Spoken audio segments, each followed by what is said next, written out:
হযরত শাহজালাল আন্তর্জাতিক বিমানবন্দরে আছেন সহকর্মী আরাফাত ইসলাম শুভ। মালয়েশিয়ায় যাওয়ার অপেক্ষায় থাকা কর্মীদের সর্বশেষ খবর জানতে সরাসরি যুক্ত হচ্ছি তার সাথে। শুভ, আপনি এর আগে জানাচ্ছিলেন আরো 4টি ফ্লাইট আজকে যাবে, বিশেষ ফ্লাইট মালয়েশিয়াগামী শ্রমিকদের নিয়ে। মাত্র 1,500 শ্রমিক যেতে পারবেন, 30,000-এর বেশি শ্রমিক থেকে যেতে হচ্ছে তাদের।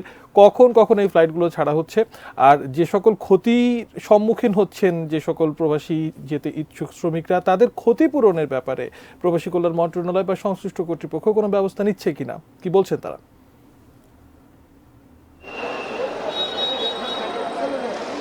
জি শশী, শুরুতে যদি আপনাকে জানিয়ে রাখি, বাংলাদেশ বিমানের একটি বিশেষ ফ্লাইট পরিচালনার ঘোষণা দিয়েছে। সেটি আজকে সন্ধ্যা 7:15 ছেড়ে যাওয়ার কথা রয়েছে 271 জন মালয়েশিয়াগামী প্রবাসী কর্মী নিয়ে। এবং এই মুহূর্তে যদি আপনাকে আমি বিমানবন্দরের চিত্র দেখানোর চেষ্টা করি, আমার পেছনেই দেখতে পাচ্ছেন শত শত কিন্তু এখানে মালয়েশিয়াগামী যারা রয়েছেন প্রবাসী কর্মী, তারা কিন্তু অপেক্ষা করছেন। তাদের অপেক্ষাটা মূলত ফ্লাইটের জন্য নয়, তাদের অপেক্ষাটি হচ্ছে কাঙ্ক্ষিত টিকিটের জন্য। কারণ তাদের ভাষ্য অনুযায়ী তাদের ভিসা রেডি আছে, শুধুমাত্র তাদের যে টিকিট সেটি তারা এখনও ম্যানেজ করতে পারেনি। এক্ষেত্রে তারা যেটি বলছেন, তারা কেউ কেউ গত 2-3 দিন ধরে এখানে অবস্থান করছেন এবং অনেকে আজকে সকাল থেকে এখানে অবস্থান করছেন। তারা যে এজেন্টের মাধ্যমে যাচ্ছেন মালয়েশিয়ায়, তাদের সাথে প্রতিনিয়ত তারা যোগাযোগ করছেন, কিন্তু তাদেরকে বারবারই বলা হচ্ছে ঘন্টার অপেক্ষা। এভাবে করতে করতে কিন্তু এখন পর্যন্ত তারা টিকিট ম্যানেজ করতে পারেনি।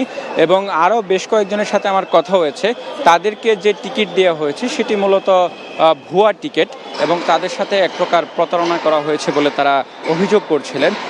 এমন অবস্থায় তাদের একটি দাবি, শেষ মুহূর্ত পর্যন্ত যদি তারা মালয়েশিয়া পৌঁছাতে না পারেন, যাতে অন্ততপক্ষে তারা বিভিন্ন মাধ্যমে ধার দেনা করে যে টাকা ব্যবস্থা করেছিলেন সেই টাকাটি যেন তারা ফেরত পান অন্তত, এটি তারা সরকারের কাছে দাবি রেখেছেন। তবে এখন পর্যন্ত বিমানবন্দরের যেটি অবস্থা বলা যেতে পারে, হয়তো ক্যামেরার মাধ্যমে দেখতে পাচ্ছেন, এখানে কিন্তু এখনও শত শত কর্মী রয়েছেন এবং বেশ কিছু কর্মী অনেকেই ক্লান্ত শরীরে কিন্তু আশেপাশে অবস্থান করছেন এবং কেউ কেউ হোটেল বুকিং নিয়ে সেখানে অবস্থান করছেন। যেহেতু তাদের যে এজেন্ট, সেই এজেন্ট তাদেরকে বলেছে অপেক্ষা করতে এবং তাদেরকে প্রত্যাশা দিচ্ছে, আশ্বাস দিচ্ছে, কাউকে হয়তো বলা হচ্ছে সন্ধ্যার মধ্যে বা কাউকে রাতের মধ্যে টিকিটের ব্যবস্থা করে দেওয়া হবে। তবে আদতে তারা কতটুকু টিকিট ব্যবস্থা করে দিতে পারবে, এটি একটি বড় প্রশ্ন যারা এখানে অপেক্ষমান রয়েছেন। এবং অনেকেই অভিযোগ করছেন তাদের যে এজেন্ট সেটি লাপাত্তা হয়ে গিয়েছে, তাদের ফোনে পাওয়া যাচ্ছে না বা যোগাযোগ করেও তাদেরকে রিচ করা যাচ্ছে না। সব মিলে যেটি বলা যেতে পারে যে এখানে একটি ধোঁয়াশার সৃষ্টি হয়েছে। আদৌ যারা এখন পর্যন্ত অপেক্ষমান তারা যেতে পারবে কিনা, যেহেতু আমরা যতটুকু জানতে পেরেছি 1,500 কর্মী আজকে যেতে পারবে এবং একই সাথে কিন্তু আজকে মালয়েশিয়া যাওয়ার শেষ দিন, অর্থাৎ রাত 12টার পর কিন্তু যাওয়ার যে শ্রমবাজার সেটি বন্ধ হয়ে যাচ্ছে। সব মিলে এই ছিল এখন পর্যন্ত আমার কাছে মালয়েশিয়াগামী ফ্লাইটের অপেক্ষমান যারা প্রবাসী কর্মী রয়েছেন তাদের সর্বশেষ পরিস্থিতি।